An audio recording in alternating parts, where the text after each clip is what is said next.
Dans cette vidéo, je vais te donner les clés nécessaires pour comprendre les diagrammes de Feynman. Pour ça, on va commencer par faire un tout petit rappel de ce que c'est que le modèle standard de la physique des particules, mais t'inquiète pas, ça va être vraiment très bref. Et ensuite, je vais t'indiquer l'essentiel qu'il y a à savoir pour les comprendre et éventuellement savoir en dessiner par toi-même.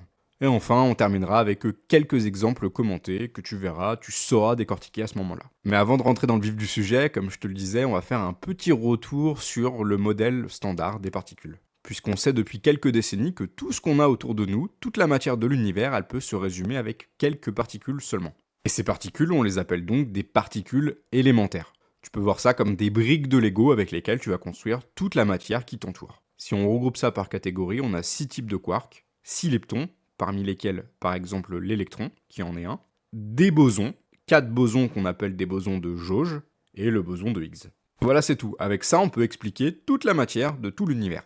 Et si on veut être parfaitement exhaustif, il faut aussi rajouter ce qu'on appelle de l'antimatière. C'est-à-dire qu'à chaque particule de matière, donc les particules qu'on vient de voir dans le tableau, on peut leur associer une particule d'antimatière qui a une charge électrique opposée, ainsi que d'autres nombres quantiques opposés, mais c'est pas très important ici de comprendre ça, et surtout la même masse. Par exemple, l'antiparticule de l'électron, c'est le positon, qui a la même masse et qui a une charge électrique opposée. Pour l'électron, c'est une charge négative, et pour le positon, c'est une charge positive.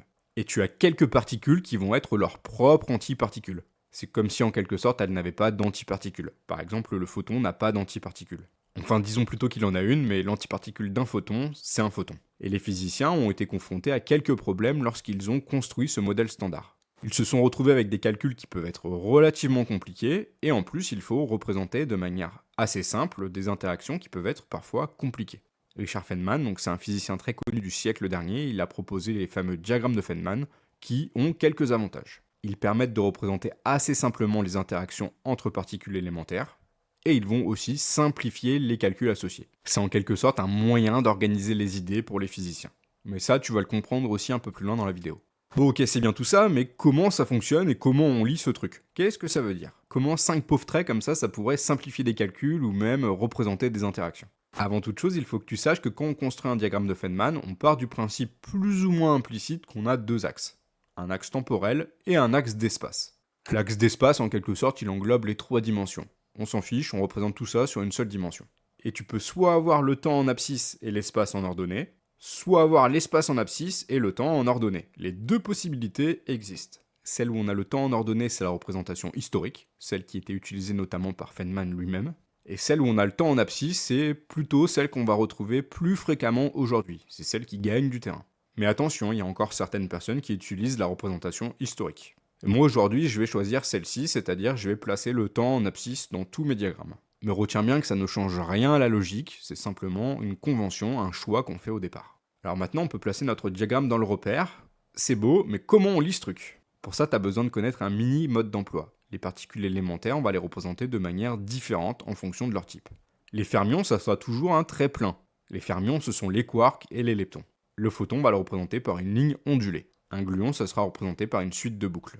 Et les bosons, donc de Higgs et W et Z, ça sera une ligne pointillée. Alors c'est vrai que parfois tu peux voir certains types de bosons représentés par des lignes ondulées. Mais dans ce cas-là, on te précisera dessus si on a affaire à un boson W, Z, de telle sorte que tu comprendras quand même ce que tu as sous les yeux. Et dernier détail, dans la suite, je vais utiliser des couleurs pour que ce soit plus clair et plus compréhensible, mais retiens bien que les couleurs, en fait, on s'en moque un peu. D'ailleurs, il y a beaucoup de diagrammes qui sont en noir et blanc tout simplement, et c'est tout aussi clair. Et on va flécher les traits qui représentent les fermions. Si la flèche va dans le sens de l'axe du temps, dans ce cas-là, on a une particule de matière. Mais à l'inverse, si la flèche remonte l'axe du temps, tu as une particule d'antimatière. Et tout ça, ça va nous permettre de représenter ce qu'on appelle des vertex, c'est-à-dire des interactions. Un vertex, c'est là où trois lignes se croisent. Ici, sous les yeux, tu as le vertex d'un électron qui va émettre un photon. Pour comprendre ça, on lit selon l'axe du temps. Le temps va vers la droite, donc ici on a un électron qui arrive, on sait que c'est un électron puisque la flèche est orientée dans le même sens que le temps. Il se déplace dans le temps et dans l'espace, et là, hop, il émet un photon. Mais lorsqu'il émet le photon, ton électron continue à exister, donc il continue à se déplacer dans l'espace et dans le temps. On a représenté par un vertex un électron qui émet un photon tout simplement. Ici on a un autre type de vertex, on a un électron qui cette fois-ci va absorber un photon. Pour comprendre, on se déplace toujours dans le sens du temps, donc vers la droite, on a notre électron qui arrive, qui se déplace dans le temps et dans l'espace, et on a ici au niveau du point d'intersection un photon qui interagit avec cet électron. Lorsqu'on continue à se déplacer vers la droite, on voit que le photon cesse d'exister puisqu'il a été absorbé par l'électron qui lui continue à exister. Donc pour comprendre, on lit bien de la gauche vers la droite. On se déplace dans le temps. Bien, maintenant on va pouvoir associer deux vertex ou plus entre eux pour représenter des processus physiques, et c'est ça qu'on appelle des diagrammes de Feynman. Des associations de plusieurs vertex. D'ailleurs, tu peux te prêter à ce petit jeu, est-ce que tu es capable de deviner quel processus physique représente ce diagramme de Feynman? Alors c'est vrai qu'à ce stade-là de la vidéo, la question elle est un petit peu compliquée. Mais n'hésite pas à y réfléchir 10 secondes si tu veux jouer le jeu. Ici, ce diagramme représente deux électrons qui vont se repousser par interaction électrostatique. Et pour comprendre ça, on se déplace toujours vers la droite dans le sens du temps. On a un électron qui arrive ici, un autre électron qui arrive ici. Nos deux électrons échangent un photon, ici, et nos deux électrons continuent d'exister après l'échange de photons. Ils se sont repoussés par interaction électrostatique. Et pour construire ce diagramme de Feynman, on a bien associé deux vertex, les deux qu'on a vus précédemment. L'émission et l'absorption de photons. Ce diagramme, il nous permet d'introduire un petit peu de vocabulaire qui est utile pour les diagrammes de Feynman. On a tout d'abord les particules entrantes et les particules sortantes. Ça, comme le nom l'indique, lorsque tu vas te déplacer dans le sens du temps, les particules entrantes, ce sont celles qui sont au début, avant l'interaction, et les particules sortantes, c'est celles qui sont après l'interaction. Les particules entrantes et sortantes, on appelle ça des particules réelles. Tu peux mesurer leurs propriétés. Mais si on a des particules réelles, c'est qu'on a autre chose, et cette autre chose, ce sont des particules virtuelles. Ici, le photon, c'est une particule virtuelle. On ne peut pas mesurer la propriété des particules virtuelles, ce sont simplement des outils de calcul. Ça ne veut pas dire qu'ils n'ont pas de signification physique, mais simplement tu ne peux pas mesurer leurs propriétés. Et en subissant des rotations, ils vont nous aider à comprendre de nouvelles choses. Ici, on a par exemple, comme on l'a vu avant, un électron qui émet un photon. Mais si on fait tourner ce vertex, on a cette fois-ci un positon qui émet un photon. Regarde, on se déplace vers la droite, mais la flèche, là, elle va vers la gauche. Donc c'est-à-dire qu'on a affaire à une antiparticule, un positon. On continue à se déplacer vers la droite, et là, on voit que notre positon, il émet un photon. Le photon commence à exister au niveau du vertex. Il est émis. Mais ensuite, notre positon continue à exister. On a donc bien un positon qui a émis un photon. Ce vertex-là, on l'a déjà vu avant, c'est un électron qui absorbe un photon. On se déplace vers la droite, donc dans le sens du temps, la flèche pointe dans le sens opposé, on a affaire à un positon.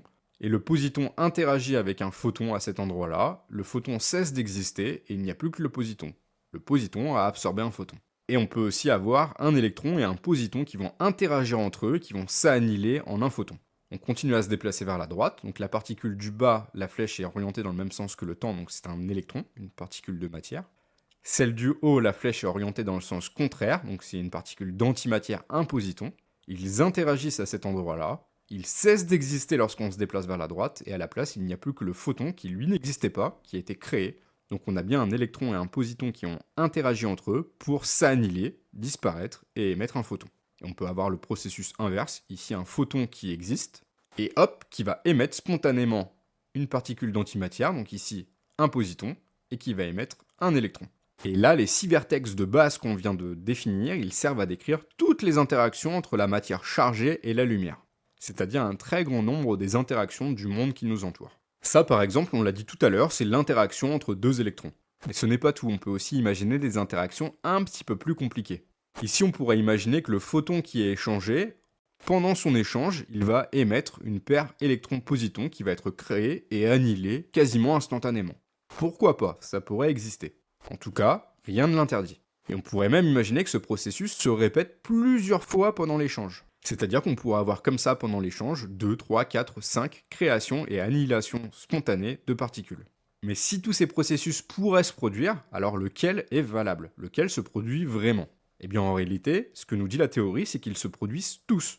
Il y en a une infinité qui va se produire. Comme je te le disais, on pourrait avoir 2, 3, 4, 5, une infinité de boucles de création et d'annihilation. Et c'est là que les outils sont intéressants, puisque compter les vertex, ça permet de prévoir ceux qui seront nécessaires pour la précision qu'on souhaite obtenir dans notre calcul. Sur le diagramme du bas, on a 2 vertex, sur celui du haut, on en a 4. Eh bien, ce que nous dit la théorie, c'est que pour chaque vertex supplémentaire, on ajoute une précision de l'ordre de 1%. Si tu veux comprendre ça autrement, pour avoir une bonne précision, seul le diagramme du bas sera nécessaire dans les calculs. Si tu veux une excellente précision, alors cette fois-ci, il faudra que tu prennes en compte les diagrammes qui ont 4, 6 ou plus de vertex. Mais là, ça t'en fera beaucoup plus à prendre en compte et les calculs seront plus lourds. Tu obtiens une meilleure précision, Mais l'inconvénient, c'est que tes calculs ils vont être alourdis, et pas qu'un peu. Et je le reprécise, ici on n'est pas pour faire les calculs des diagrammes, on est là pour expliquer comment on lit les diagrammes et comment ils fonctionnent. Les calculs qu'il y a derrière sont beaucoup plus compliqués, et si tu en es là, c'est que probablement tu sais déjà comment on lit des diagrammes de Feynman. N'hésite pas à jouer le jeu si jamais tu le souhaites, prends une petite feuille, mets pause, et essaye de comprendre ce que tu as sous les yeux. Bien, on passe à un exemple qui est un peu plus compliqué, celui-ci, qu'est-ce que c'est? Là, tu as un diagramme de Feynman qui représente la désintégration d'un neutron en un proton. En entrée, on a une particule qui contient 3 quarks, un quark up et 2 quarks down, ça c'est un neutron. On a un quark up et un quark down qui ne subissent aucune transformation. Par contre, on a un quark down ici qui va émettre spontanément un boson W-. Ce boson W- va donner un antineutrino électronique et un électron. Et notre quark down, lui, sera devenu un quark up. Donc en sortie ici, on a une particule qui contient 2 quarks up et un quark down, et ça c'est un proton. On a un neutron qui s'est désintégré en un proton, et en faisant ça, il a émis un électron et un antineutrino. C'est tout pour cette vidéo, n'oublie pas que sur mon site, tu peux retrouver tout un tas de vidéos pour t'aider pour tes révisions, et notamment pour le bac. N'hésite pas à aller y jeter un œil régulièrement si jamais tu veux voir les nouveautés. Et on se dit à bientôt pour de nouvelles vidéos.